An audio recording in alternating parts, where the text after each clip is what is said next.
challenge. We're just going to introduce ourselves real quick. My name's Coy Ortega. I go to Sierra Rapids Jefferson. I'm a senior. I'm Brooklyn Grace. I go Linmar. I'm Sydney Maxa. I go to Kennedy. I'm Angelina Kowalski. I go to Wash. And I'm Grant Knudsen. I go to Wash. So, like I said, this is our project. So we wanted to design a visually appealing and maintainable, usable pond outdoor space.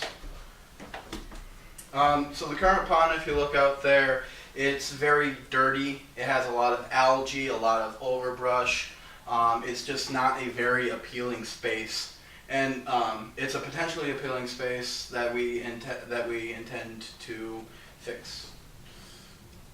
So what we want to do is we are going to clean up the pond, take out the algae, take out the overbrush, take out all the current biolife like plants and stuff, and then make it a good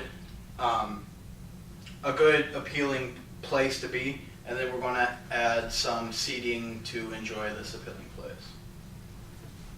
So maintenance. All right, so I was in charge of looking up companies and other things that could help us with the before and after of the pond. What I mean by that is the before, meaning, you know, helping out with the restoration of it, the cleanup, the maintenance, all of that stuff, as well as the maintenance and checkups for after the entire project is done that can help you with anything in emergency. So what I found is two really good companies that are around this area. At first I have Prairie Creek Nursery, which is in Cedar Rapids.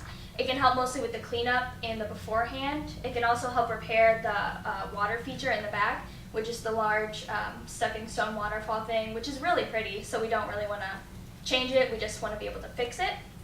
And then we also have Iowa Pond Construction, which is in North Liberty, which can also just come here, we already talked about that. That can help you with any type of maintenance for before and after the pond. It can help you give you checkups, emergency maintenance, anything like that, as well as helping you clean up and restoring the rest of the pond. There isn't necessarily like big quote right now, but based off of Google and Yelp reviews and stuff, it seems like both of them are really cheap options. Alright, so one of the things that I was in charge of was like controlling the overgrowth in plants and trees. And the main trees we wanted to like remove were like the 3 to 4 large green trees, because we thought it was like blocking the pond and you couldn't really see the pond. And then there are a couple of trees like overgrowing over the pond we would like to remove as well. And those are 3 local tree services that we found, and like all their contact information.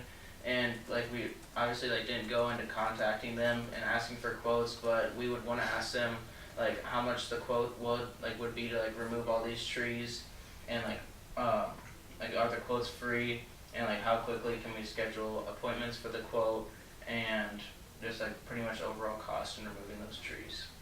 So you might have noticed the Boy Scouts bullet under there. I am currently working on my Eagle for Troop 5200 in Cedar Rapids.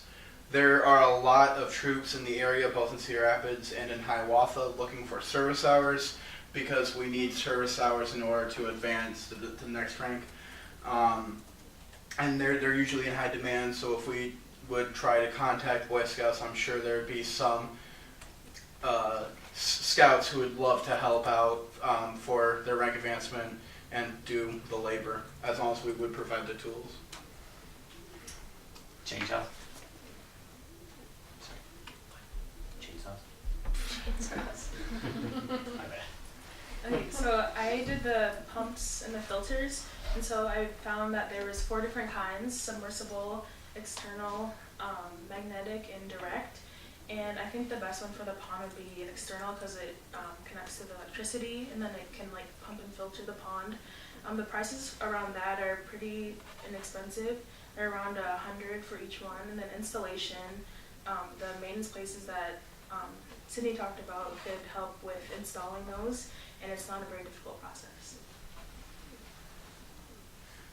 Alright, so lighting, we wanted to provide lighting for the pond, like within the pond, so there would be lights underwater. Not too much so like the fish could have like dark areas, but enough to like keep the pond lit if people wanted to be out there at night. and that's just all the research on like the underwater water lighting and like what website we'd use and which lights we'd use. We also wanted path lighting, like around the pond so it stay lit as well. And then there are 2 lights we wanted for the waterfall. Yeah, and like the total pricing for like all the lighting together, I looked was $600 to like $1,000 depending on how much you want of everything. And the next slide shows like those on the left are the underwater lights, and then the ones in the middle would be like the path lighting, and that on the right is for the waterfall. So my research was the biolife and more specifically the fish. My name's Koi and I like koi fish. So I had to do the koi fish. Plus, the koi fish are a very, very common pond grade fish. There's a koi farm, that's what they're called, up in Toddsville that sells koi, and you could get them from 1 to 11 inches long, and depending on the length, they're $250 to $40. Fish over 12 inches are individually priced. For food, you can get small bags, or you could get big boxes with smaller bags in them, in between $10 and $80. So, and then just to have some variety in the pond, I also researched golden shiners. They are these small fish that can be the size of your hand, but a little bit bigger. They are normally used for game fishing, but they're still a very, very appealing fish. They eat these little microorganisms called zooplanktons, and we would have to implement them into the pond. You can get bottles for $6, $10, and we would have to figure out how much would the golden shiners eat, and we would have to implement that into the pond.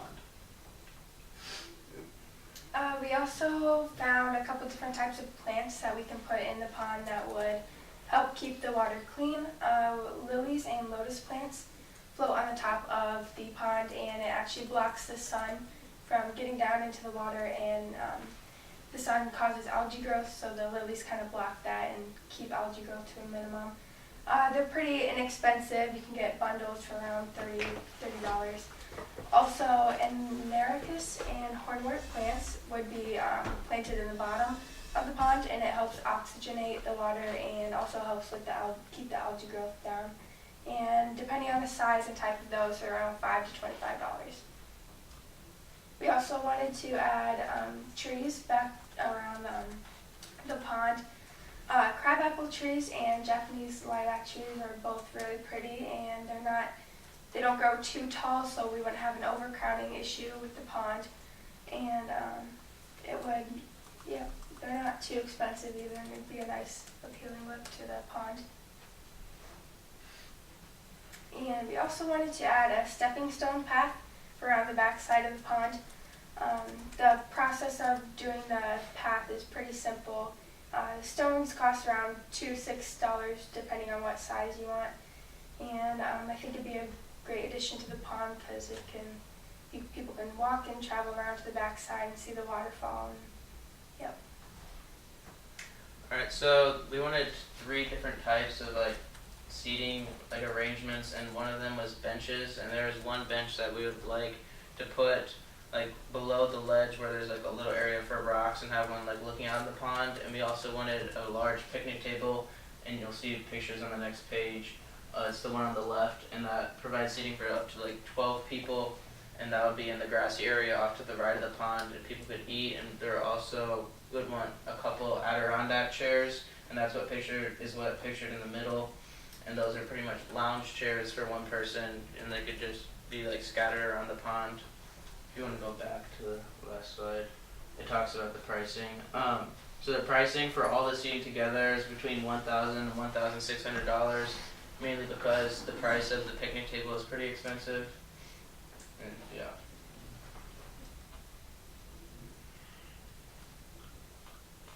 Well, thank you for your time. I'm not sure how much time we have left, but if you guys have any questions, let us know.